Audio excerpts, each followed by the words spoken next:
नेपाली मूल की एक ऐसी खूबसूरत लड़की जो भारत आई थी डॉक्टर बनने, लेकिन बन गई भारतीय सिनेमा की टॉप की एक्ट्रेस। जब से मिले नैना तुमसे मिले। 90 के दौर की इस अभिनेत्री की खूबसूरती का जादू ऐसा कि जिसने भी देखा वही इनके प्यार में अपना दिल हार गया। एक लड़की को देखा तो ऐसा लगा। भारत के पड़ोसी देश के प्रधानमंत्री की ये पोती कैसे भारतीय सिनेमा का जगमगाता सितारा बन गईं?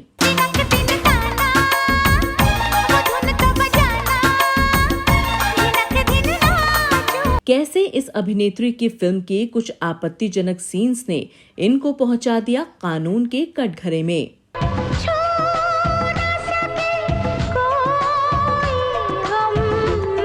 और ये खूबसूरत अभिनेत्री कैसे खुद से 20 साल बड़े हिंदी सिनेमा के एक एक्टर के प्यार में पड़ गईं। प्यार में धोखा मिला तो पड़ गई इनको नशे की आदत। चाहा है तुझको, चाहूंगी हरदम। कैसे इस अभिनेत्री ने कैंसर जैसी बीमारी को मात देकर दोबारा शुरुआत की भारतीय सिनेमा में।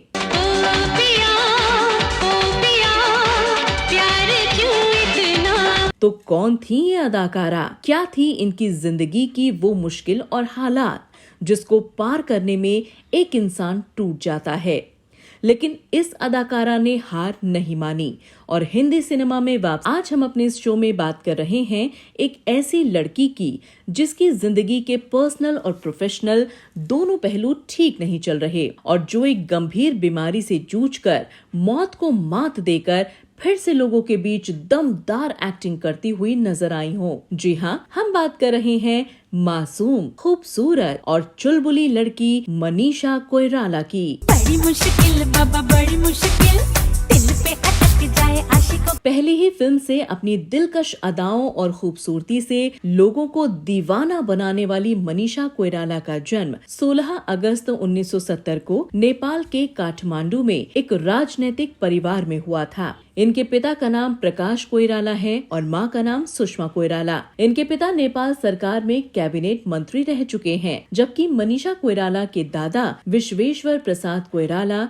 50 के दशक से लेकर 60 के दशक के शुरुआत तक नेपाल के प्रधानमंत्री रहे हैं। तो वहीं मनीषा कोइराला के अंकल गिरिजा प्रसाद कोइराला और मातृका प्रसाद कोइराला भी नेपाल के एक भाई भी है जिसका नाम सिद्धार्थ कोइराला है और सिद्धार्थ भी बॉलीवुड फिल्मों का हिस्सा रहे हैं। मनीषा कोइराला का पालन पोषण इनकी नानी के यहाँ बनारस में हुआ और यहीं से मनीषा ने अपनी प्रारंभिक शिक्षा वसंत कन्या महाविद्यालय से की। इसके बाद आगे की पढ़ाई के लिए ये दिल्ली के धौला कुआं आर्मी पब्लिक स्कूल आ गयी।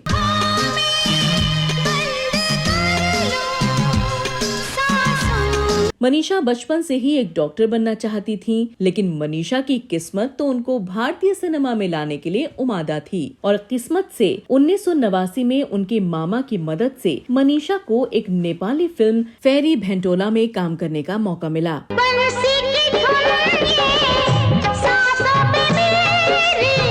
इस फिल्म में काम करने के बाद मनीषा को फिल्मी दुनिया भा गई, लेकिन मजबूत और शाही राजनीतिक परिवार से होने के कारण इनका भारतीय सिनेमा में आना बहुत मुश्किल था। लेकिन इन्होंने अपने दिल की बात अपनी माँ के सामने रखी और माँ की सहमति मिलने पर उनकी मदद से वो मुंबई आ गयीं। यहाँ आकर ये कई फिल्म निर्माताओं से मिली और तब मशहूर फिल्म निर्माता सुभाष घई ने अपनी फिल्म सौदागर बना रहे थे। हीरोइन के लिए उन्हें एक नए चेहरे की तलाश थी और जब मनीषा और सुभाष घई की मुलाकात हुई तो सुभाष घई ने पहली ही बार में मनीषा को पसंद कर लिया और इस तरह इनकी पहली बॉलीवुड डेब्यू फिल्म रही सौदागर।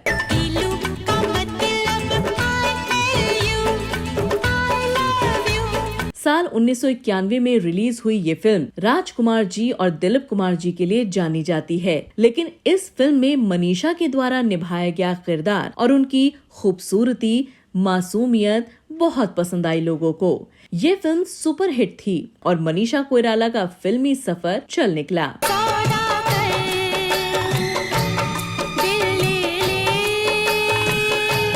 फिल्म की सफलता के बाद मनीषा के पास कई बड़े बड़े फिल्म निर्माताओं के ऑफर्स थे फिल्मों में काम करने के लिए। इसी कड़ी में ये नजर आई यलगार, इंसानियत के देवता जैसी फिल्मों में। ये फिल्म बॉक्स ऑफिस पर सुपरहिट साबित हुई।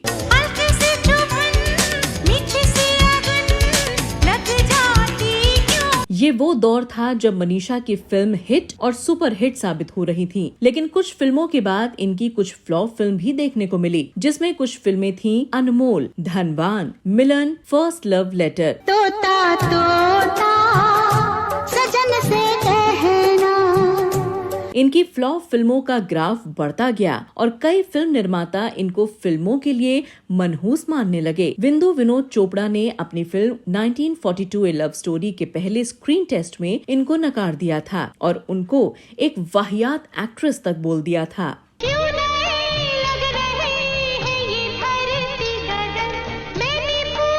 इसके बाद मनीषा ने सारी बात अपनी माँ को बताई। मनीषा की माँ के बॉलीवुड में अच्छे रिश्ते थे। मनीषा की माँ ने विदु विनोद चोपड़ा की पहली पत्नी रेनू सलूजा से बात की। रेनू के कहने पर मनीषा ने दोबारा ऑडिशन दिया। इस बार मनीषा विदु विनोद चोपड़ा को पसंद आ गयी अपनी फिल्म के लिए। इस तरह से ये फिल्म मनीषा को मिल गई और ये फिल्म सुपर डुपर हिट साबित हुई। बचता है जल टीम की छत पे जब मोतियों जैसा जल बरसे। इसके बाद मनीषा की किस्मत चमक गई और इसी कड़ी में मनीषा ने अकेले हम अकेले तुम, अग्नि साक्षी, बॉम्बे, खामोशी, दिल से, गुप्त, महाराजा, कच्चे धागे, मन और लज्जा जैसी हिट और सुपर हिट फिल्में भारतीय सिनेमा को दी।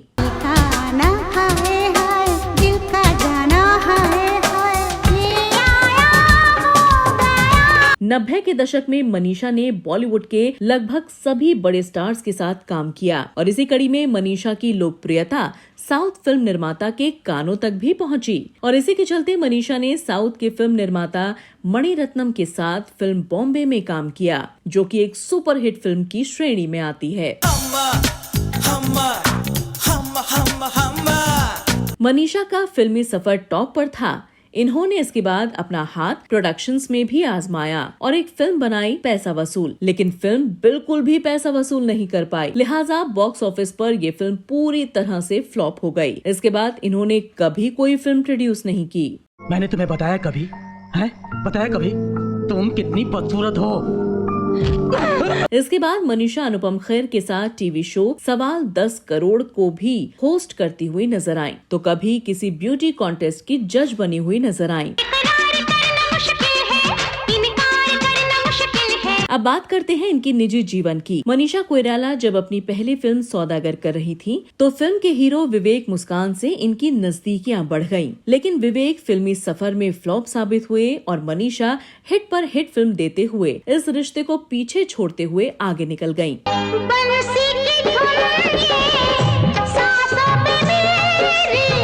फिर इनकी जिंदगी में आए एक्टर राहुल रॉय, जिनके साथ इन्होंने फिल्म मझधार की थी। ये दोनों एक दूसरे को पसंद करने लगे, लेकिन राहुल रॉय उन दिनों अपने फिल्म ग्राफ को लेकर काफी चिंतित रहते थे, इसीलिए वो मनीषा कोइराला को टाइम नहीं दे पाते थे, जिस वजह से मनीषा ने राहुल रॉय से अपने आप को दूर कर लिया। सागर से गहरा है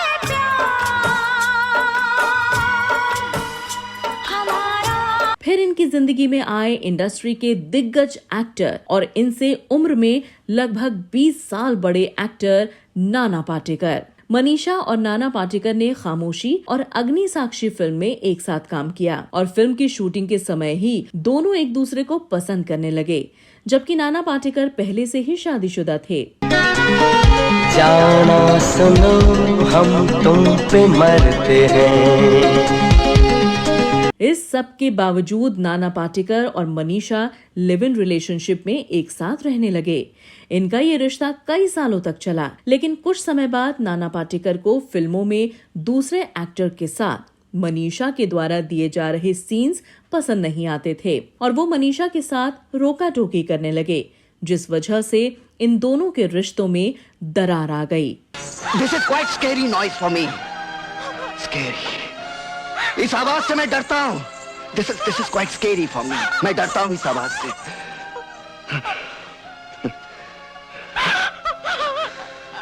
फिर इसके बाद एक दिन नाना पाटेकर दूसरी एक एक्ट्रेस आयशा जुल्का के साथ रंगे हाथों आपत्तिजनक हालत में मनीषा कोइराला के द्वारा पकड़े गए, जिसको देखकर मनीषा कोइराला का दिल पूरी तरह से टूट गया और वो नाना पाटेकर की जिंदगी से वर्षों पुराना रिश्ता तोड़कर अलग हो गईं। इसके बाद मनीषा कोइराला शराब पीने लगी और उनको इसकी बुरी आदत लग गई।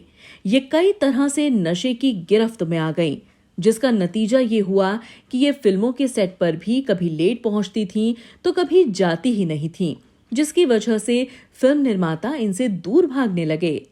आँखों में नींदें ना दिल में करार, मोहब्बत क्या थी। गिरते फिल्मी ग्राफ के चलते इन्होंने उस समय एक फिल्म छोटी सी लव स्टोरी फिल्म साइन कर ली। इस फिल्म में इनके बेहद बोल्ड सीन थे, जिसके बारे में इनको पहले से ही बता दिया गया था, लेकिन कुछ सीन इस फिल्म में ऐसे थे जो खुद मनीषा को फिल्म देखने के बाद पता चले। फिल्म में इंटीमेट सीन में मनीषा की जगह किसी और मनीषा कोइराला को दिखाकर वो सीन शूट हुए, जिसका पता मनीषा को फिल्म देखकर चला। सामने नजरों के जब महबूब होता है। इसके बाद मनीषा फिल्म के निर्माता पर उन सीन्स को हटाने का दबाव बनाने लगी, लेकिन उन्होंने ऐसा करने से साफ मना कर दिया, जिसके बाद मनीषा ने निर्माता के खिलाफ कानून का सहारा लिया। अरे उसने हाथ चलाए ना पाओ,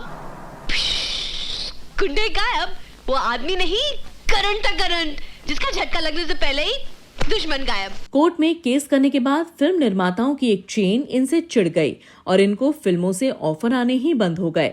हालात बुरे होते गए, नशे की लत बढ़ती गई और इसी नशे में इन्होंने एक सी ग्रेड की फिल्म चाहत एक नशा साइन कर ली। करियर कुछ खास नहीं चल रहा था, लिहाजा इन्होंने एक नेपाली बिजनेसमैन सम्राट देहल से साल 2010 में शादी कर ली, लेकिन मनीषा की किस्मत उनसे रूठी हुई थी और उनकी शादी भी साल 2012 में टूट गई। मेरा मन क्यों तुम्हें चाहे। इसके बाद धीरे धीरे और ज्यादा नशे में ये डूबने लगी और इन्होंने अपने लुक्स को बेहद खराब कर लिया। ये ओवरवेट हो गईं, जिसे देखकर इनके फैंस को काफी धक्का लगा। मनीषा की पर्सनल और प्रोफेशनल लाइफ दोनों पूरी तरह से खत्म हो गई थी। खुशियाँ और गम सहती है, फिर भी ये चुप रहती है। मनीषा कोइराला का समय बुरा चल रहा था, लेकिन इनकी जिंदगी की सबसे बड़ी मुश्किल तो अभी आनी बाकी थी। हुआ यूं कि मनीषा कोइराला एक दिन अपने घर में चलते चलते अचानक से गिर गईं। इनको हॉस्पिटल में भर्ती कराया गया। टेस्ट हुए तो पता चला कि मनीषा कोइराला को ओवेरियन कैंसर है। इसके बाद मनीषा इसके इलाज के लिए अमेरिका चली गयी, जहाँ ये जिंदगी और मौत की जंग लड़ रही थी और साल 2017 में इन्होंने कैंसर को मात देकर भारत में फिर से वापसी की। मनीषा के लुक्स को देखकर इनको पहचान पाना मुश्किल था। तेरे बिना क्या जिंदगी, तू ही है संसार। बीमारी के चलते मनीषा नशे की लत से भी दूर हो गई और वो सिंपल सी जिंदगी जीने लगी। इसके बाद इन्होंने फिर से डियर माया फिल्म के साथ अच्छी शुरुआत की। सात रंगों से दोस्ताना हुआ तो यूं। इसके बाद ये नजर आई संजय दत्त के ऊपर बनी फिल्म संजू में, जिसमें इन्होंने संजय दत्त की मां नरगिस का दमदार किरदार निभाया और लोगों की खूब तारीफें भी बटोरी। टूटी तकदीरें तो क्या, टूटी शमशीरें तो क्या। इसके बाद ये फिल्म प्रस्थानम लव स्टोरीज में दिखाई दी। मनीषा उम्र के इस पड़ाव में भी आकर खूबसूरत दिखती हैं। वो एक शाही परिवार से आती हैं। इसके बावजूद मनीषा ने काफी संघर्ष किया। कुछ गलत फैसलों ने उनको काफी कुछ सिखाया, जिसको वो ध्यान में रखते हुए आगे बढ़ रही हैं। जीवन और मृत्यु की लड़ाई में इन्होंने विजय हासिल की, स्टारडम हासिल किया, अवार्ड्स हासिल किए। बॉलीवुड में कितनी भी नई अभिनेत्रियां क्यों ना आ जाएं, लेकिन भारतीय सिनेमा के इतिहास में मनीषा कोइराला का नाम हमेशा था। मनीषा कोइराला के ऊपर बनाया गया शो। हम उम्मीद करते हैं कि आपको हमारा आज का ये शो पसंद आया होगा। अगली ऐसी ही किसी और स्टार की जिंदगी के बारे में जानने के लिए आप हमारे चैनल को सब्सक्राइब करना न भूलें। आपके प्यार और सम्मान के लिए हम हमेशा आपके आभारी रहेंगे। Till then take care, good bye.